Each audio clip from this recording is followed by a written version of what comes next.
다 같이 주기도문 하심으로 10월 30일 새벽 예배를 시작하겠습니다. 하늘에 계신 우리 아버지, 아버지의 이름을 거룩하게 하시며 아버지의 나라가 오게 하시며 아버지의 뜻이 하늘에서와 같이 땅에서도 이루어지게 하소서. 오늘 우리에게 일용할 양식을 주시고 우리가 우리에게 잘못한 사람을 용서하여 준 것 같이 우리 죄를 용서하여 주시고 우리를 시험에 빠지지 않게 하시고 악에서 구하소서. 나라와 권능과 영광이 영원히 아버지의 것입니다. 아멘.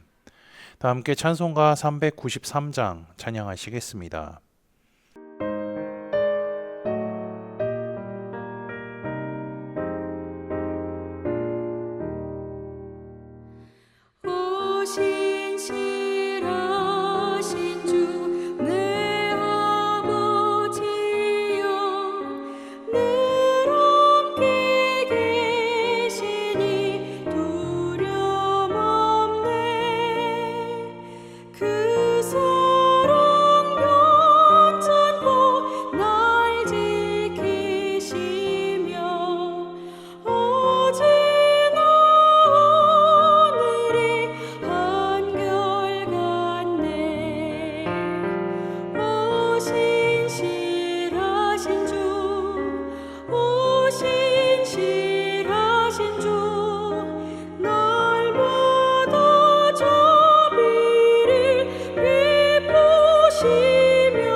오늘 우리 공동체의 성경 읽기 본문은 사무엘하 12장입니다. 그중 7절에서 15절까지를 읽고 말씀을 나누도록 하겠습니다. 나단이 다윗에게 이르되 당신이 그 사람이라. 이스라엘의 하나님 여호와께서 이와 같이 이르시기를 내가 너를 이스라엘 왕으로 기름 붓기 위하여 너를 사울의 손에서 구원하고 내 주인의 집을 내게 주고 내 주인의 아내들을 내 품에 두고 이스라엘과 유다 족속을 내게 맡겼느니라. 만일 그것이 부족하였을 것이면 내가 내게 이것 저것을 더 주었으리라. 그러한데 어찌하여 내가 여호와의 말씀을 업신여기고 나 보기에 악을 행하였느냐? 내가 칼로 햇사람 우리아를 치되 암몬 자손의 칼로 죽이고 그의 아내를 빼앗아 내 아내로 삼았도다.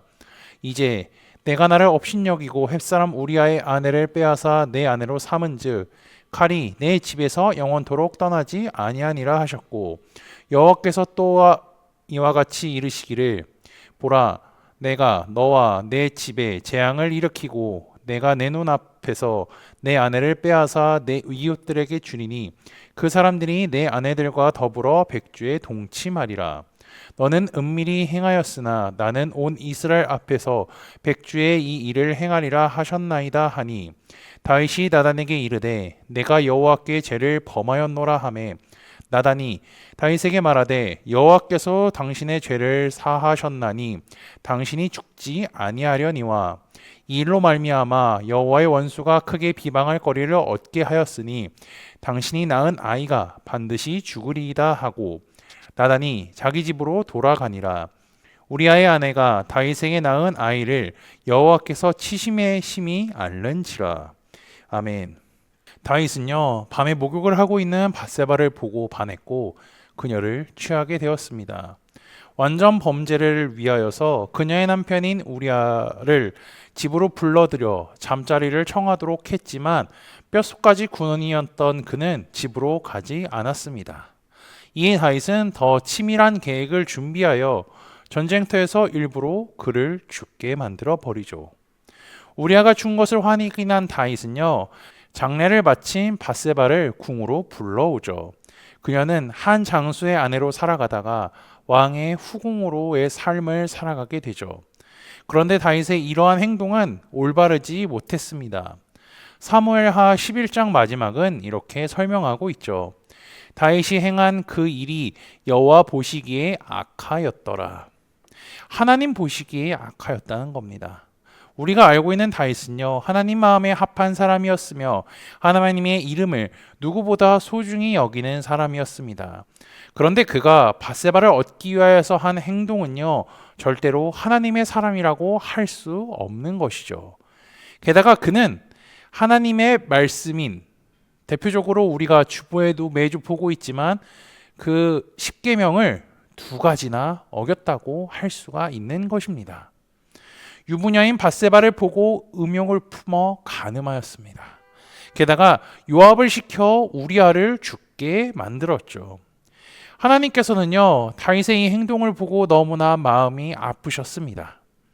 내 마음에 합한 다윗이 하나님을 잘 섬기다가 이렇게 큰 죄를 지었으니 얼마나 가슴이 아프셨을까요? 그래서 사랑하는 다윗을 위하여서 선지자 나단을 보냅니다. 하나님은 죄를 지은 인간을 바로 심판하지는 않으십니다. 회개할 기회를 주시죠. 창세기 3장에서 선악과를 먹은 아담과 하와에게 하나님은 어떻게 행동하셨죠? 아담아, 아담아, 내가 어디 있느냐 물으시면서 그를 찾았습니다. 하나님이 이렇게 찾았다는 것은 회개할 기회를 주신다는 거죠. 그리고 다윗 직전의 왕인 사울 왕도요, 그가 죄를 지었을 때 하나님이 사무엘 선지자를 불러서 회개할 기회를 주셨습니다. 그 하나님께서 다윗에게도 동일하게 회개할 기회를 허락하신 거죠. 하나님의 명령으로 다윗 앞에 간 나단은요, 한 성읍에 있는 부자와 가난한 사람의 이야기를 들려주죠. 열심히 이야기를 했습니다. 부자가 자신의 집에 온 행인을 위해서 가난한 자의 양을 빼앗아 대접했다라고 하니 다윗이 그 이야기에 감정이입을 하여 이렇게 말을 했죠.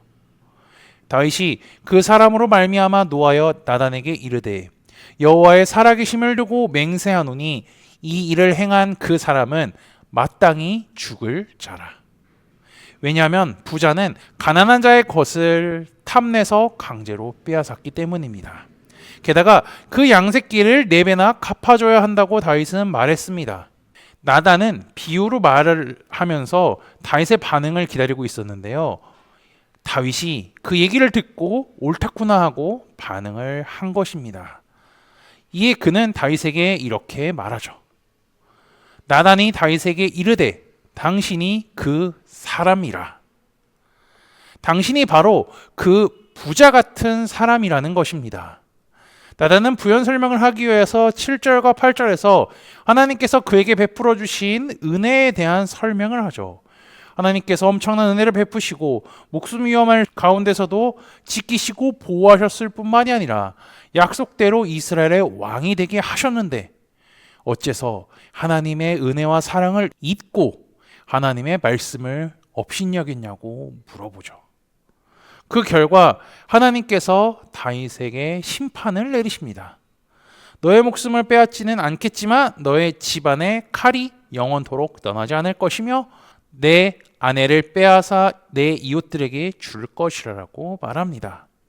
하나님은요, 모세에게 십계명을 주시면서 이렇게 말씀하셨습니다.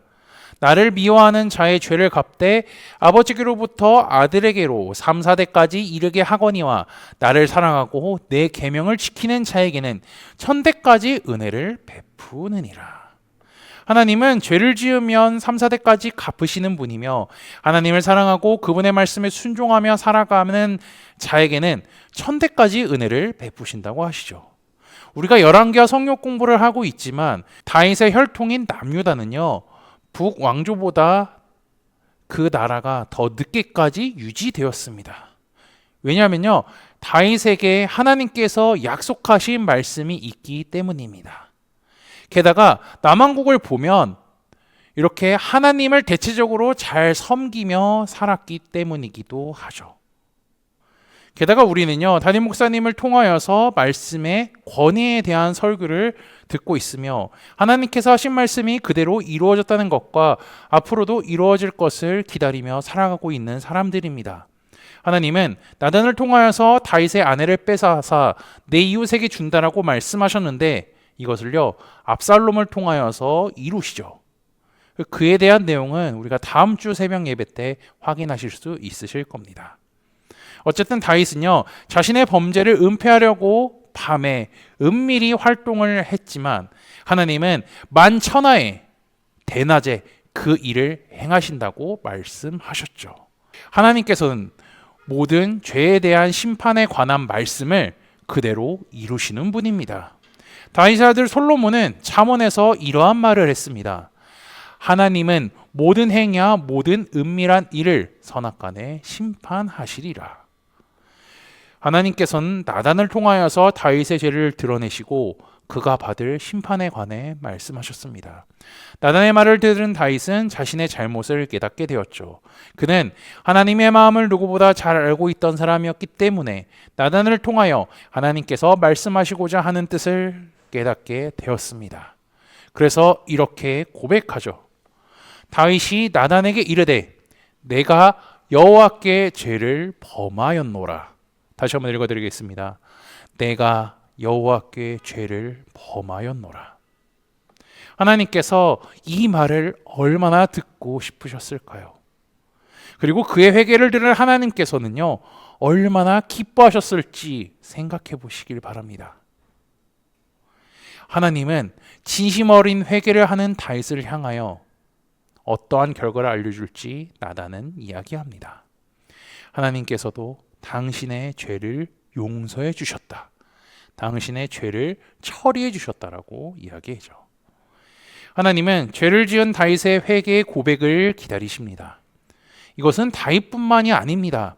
하나님의 자녀가 잘 믿고 있다가 사탄의 유혹으로 인하여서 죄를 지었다 할지라도 회개할 기회를 주시며 회개할 때까지 기다리십니다. 그렇기에 남북왕국의 긴 역사 속에서 많은 선지자들을 통하여서 회개의 말씀을 선포하기도 하시고요. 주변 국가들을 통하여서 침략을 통해 어떻게든 하나님을 찾게 만들고 자신들의 죄를 돌아보게 만드시기도 합니다. 그뿐 아니라 남북왕국이 모두 멸망한다 할지라도, 그래서 그들이 포로로 끌려간다 할지라도 나중에는 고향 땅으로 돌아오게 해주시겠다는 희망의 말씀을 주시는 것도 하나님이십니다. 그렇기에 그 말씀을 믿는 자들은요, 어떠한 상황 속에서도 흔들리지 않고 기다렸습니다. 다니엘도 그 회복의 말씀을 기억하며 바벨론에서 자신의 신앙을 지켰던 것입니다. 다윗처럼 우리도요, 죄를 지을 수 있습니다. 하지만 하나님께서는 죄를 깨닫게 해주실 것입니다. 그때 다윗처럼 즉각적으로 죄를 회개하여 하나님께서 주시는 평강을 누리는 코너스톤 형제자매들이 되시기를 주님의 이름으로 축복합니다. 다 함께 찬송가 309장 찬양하시겠습니다.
다 함께 기도하시겠습니다.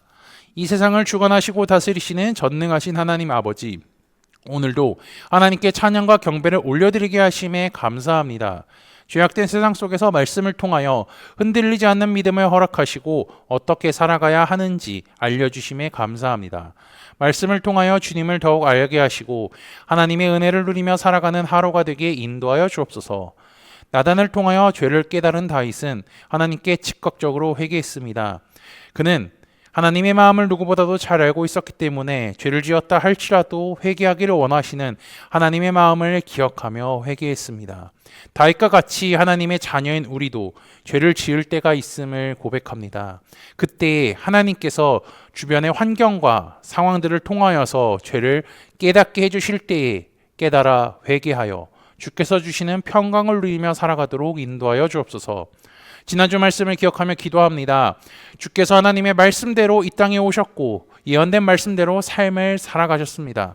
하나님께서 선지자를 통하여 하신 말씀들이 다 이루어졌으니 주님의 말씀이 이루어진 것을 기억할 뿐더러 앞으로 미래에 대해 알려주신 것이 이루어질 것을 소망하며 살아가는 코너스톤 형제 자매들이 되도록 인도하여 주옵소서. 예수 그리스도의 이름으로 기도합니다. 아멘. 이 시간 합심으로 기도할 제목들을 나눕니다. 먼저 형제 자매들의 고통을 위해 기도하시고요. 복음을 듣고 구원받는 사람이 많아지기를 위해 기도하시기 바랍니다. 교회를 이끌어 가시는 사랑하는 담임 목사님과 사역자들을 위해 기도해 주시기 바라며 오늘 진행되는 11개와 목회자 세미나를 위해 소그룹 원들을 위해 환우의 건강과 회복을 위해 각자 가지고 계신 기도의 제목들을 놓고 기도하시기를 바라며 오늘도 주 안에서 승리하십시오.